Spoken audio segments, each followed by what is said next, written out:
নমস্কার বন্ধুরা, আমার চ্যানেলে আপনাদের সকলকে স্বাগত জানাই। আজকে আমি ফুলকপির দম রান্না করব, নিরামিষ। আমার অনুরোধ আপনারা সবাই এটা দেখুন।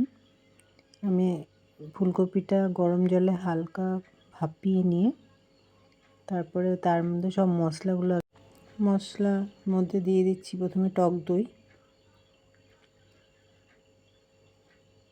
দই দেওয়ার পরে এর মধ্যে আমি দিয়ে দিচ্ছি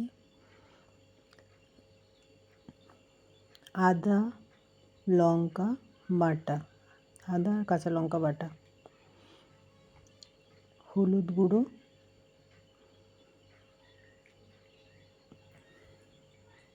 তারপরে দিয়ে দিচ্ছি আমি জিরে গুঁড়ো,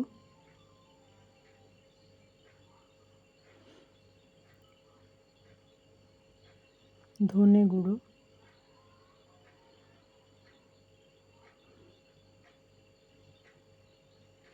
কাশ্মীরি লঙ্কার গুঁড়ো,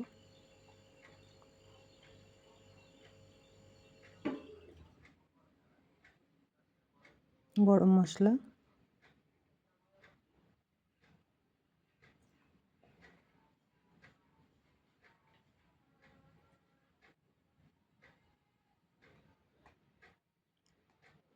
কাঁচা সর্ষের তেল,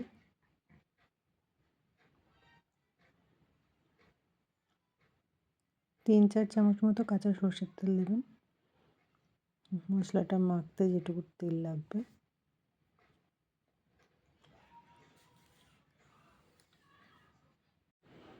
এরপর দিয়ে দেবেন স্বাদ মতো নুন।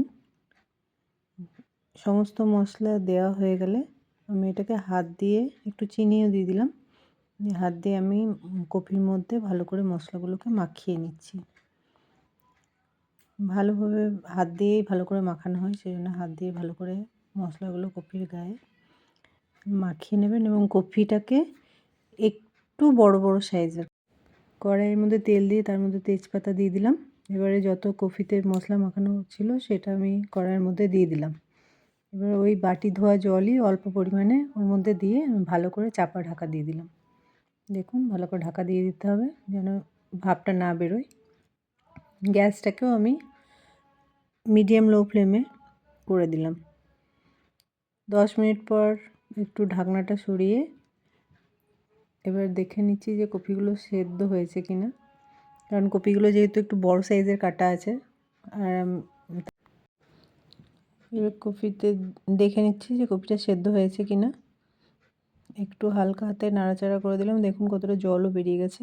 তারপরে ধনেপাতাটা আমি ছড়িয়ে দিয়ে আবার আমি ঢাকা দিয়ে দেবো। কাঁচা লঙ্কাও দুটো চিড়ে দিলাম, আবার আমি ঢাকা দিয়ে দিলাম।